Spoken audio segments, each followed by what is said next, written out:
Hi eat clean and get ഫിറ്റിൻ്റെ ഇന്നത്തെ വ്ലോഗിലോട്ട് സ്വാഗതം. ഇന്ന് നമ്മൾ ഷെയർ ചെയ്യാൻ പോകുന്നത് പനീറും വെജീസും വെച്ചിട്ടുള്ള ഒരു ഹെൽത്തി ടേസ്റ്റി റെസിപ്പിയാണ് കേട്ടോ. ഇത് നല്ല ടേസ്റ്റിയാണ് കഴിക്കാൻ. നിങ്ങളിപ്പോൾ ഒരു വെയിറ്റ് ലോസ് ജേർണിയിലാണെന്നുണ്ടെങ്കിൽ നിങ്ങൾക്ക് ഈ ഒരു റെസിപ്പി ലഞ്ചായിട്ടോ ഡിന്നറായിട്ടോ ഇൻക്ലൂഡ് ചെയ്യാവുന്നതാണ്. ഇതിൽ ഏകദേശം 465 കാലറീസ് ആണുള്ളത്. ഇതിൻ്റെ ന്യൂട്രീഷൻ ഫാക്ട്സ് ആണ് ഇവിടെ കൊടുത്തിരിക്കുന്നത്. ഇനി നമുക്ക് ഈ റെസിപ്പി എങ്ങനെയാണ് ഉണ്ടാക്കുന്നതെന്ന് കണ്ടു നോക്കാം. ഞാനൊരു ബൗളിൽ 3 ടേബിൾ സ്പൂൺ യോഗട്ട്, 1 ടീസ്പൂണോളം ജിഞ്ചർ ഗാർലിക് പേസ്റ്റ്, 1/2 ടീസ്പൂണോളം മുളക് പൊടി, 1/2 ടീസ്പൂണോളം മല്ലിപ്പൊടി, 1/4 ടീസ്പൂണോളം മഞ്ഞൾപ്പൊടി, പിന്നെ 1 ടേബിൾ സ്പൂൺ കസൂരി മേത്തി, ആവശ്യത്തിന് ചെറിയ ജീരകം പൊടിച്ചത്, വളരെ കുറച്ച് മതി, പിന്നെ കുറച്ച് ഉപ്പും കൂടെ എടുത്തു വച്ചിട്ടുണ്ട്. ഇനി ഇതെല്ലാം കൂടെ നന്നായിട്ട് മിക്സ് ചെയ്തിട്ട് നമുക്ക് ഇതിലോട്ട് ക്യൂബ്സ് ആയിട്ട് അരിഞ്ഞു വച്ചിരിക്കുന്ന പനീർ ചേർത്ത് കൊടുക്കാം. ഇനി പനീറിൻ്റെ മെഷർമെൻറ്റ് പറയുകയാണെന്നുണ്ടെങ്കിൽ കറക്റ്റ് 1 കപ്പ് പനീറാണ് നമ്മൾ എടുത്തിരിക്കുന്നത്. ക്യൂബ്സ് ആയിട്ട് അരിഞ്ഞതിന് ശേഷം നമ്മൾ കപ്പിലെടുത്തത്. ഇനി ഈ പനീർ ഈ യോഗട്ടിൻ്റെ മിക്സിലോട്ട് നന്നായിട്ടൊന്ന് മിക്സ് ചെയ്യുക. അപ്പോൾ നിങ്ങൾ വളരെ സാവധാനം ചെയ്യണം കേട്ടോ, അല്ലെങ്കിൽ ഈ പനീർ അങ്ങ് പൊടിഞ്ഞു പോകും. ഇനി മിക്സ് ചെയ്തതിന് ശേഷം ഇതെല്ലാം കൂടെ ഒരു 10 മിനിറ്റ് റെസ്റ്റ് ചെയ്യാൻ വയ്ക്കാം. 10 മിനിറ്റ് കഴിയുമ്പോൾ ഒരു പാത്രം വെച്ച് ചൂടാക്കുക. എന്നിട്ട് അതിലോട്ട് 1 ടീസ്പൂണോളം നെയ്യ് ചേർത്ത് കൊടുക്കുക. എന്നിട്ട് ഈ നെയ്യ് ഈ പാത്രത്തിൻ്റെ എല്ലാ ഭാഗത്തൊന്ന് സ്പ്രെഡ് ചെയ്ത് വയ്ക്കുക. എന്നിട്ട് നമുക്കിനി ഇതിലോട്ട് പനീർ ആഡ് ചെയ്യാം. ജസ്റ്റ് പനീർ മാത്രം ആഡ് ചെയ്താൽ മതി കേട്ടോ. അതിൽ ആ യോഗട്ടിൻ്റെ മിക്സ് കുറച്ച് ബാക്കി ഉണ്ടാവും, അത് ആ പാത്രത്തിൽ തന്നെ ഇരിക്കട്ടെ, നമുക്ക് ആവശ്യമുണ്ട്.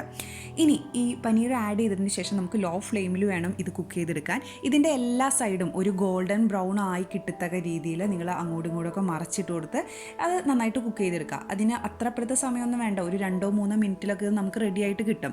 അപ്പോൾ ഇതിൻ്റെ എല്ലാ സൈഡും ഗോൾഡൻ ബ്രൗൺ ആയി കിട്ടിയതിന് ശേഷം നമുക്ക് ഫ്ലെയിം ഓഫ് ചെയ്യാം. ഇതൊരു സെർവിങ് പ്ലേറ്റിലോട്ട് മാറ്റാം.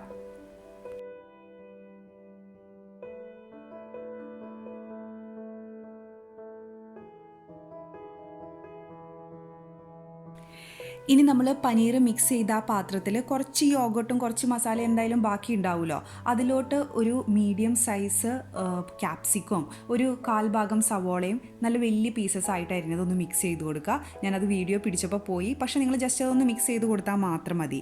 ഇനി നമ്മൾ ഈ പനീർ കുക്ക് ചെയ്ത പാത്രത്തിലോട്ട് തന്നെ ഈ വെജീസും ആഡ് ചെയ്യുക. എന്നിട്ട് നല്ല ഹൈ ഫ്ലെയിമിൽ വയ്ക്കുക.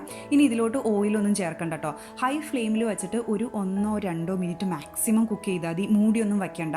ഹൈ ഫ്ലെയിമിൽ വെച്ചാലാണ് നമുക്ക് നല്ല ക്രഞ്ചി പരുവത്തിൽ കിട്ടത്തുള്ളൂ. ഇതിനി പിന്നെ നന്നായിട്ട് കുക്ക് ആവാനൊന്നും നിൽക്കണ്ട കേട്ടോ.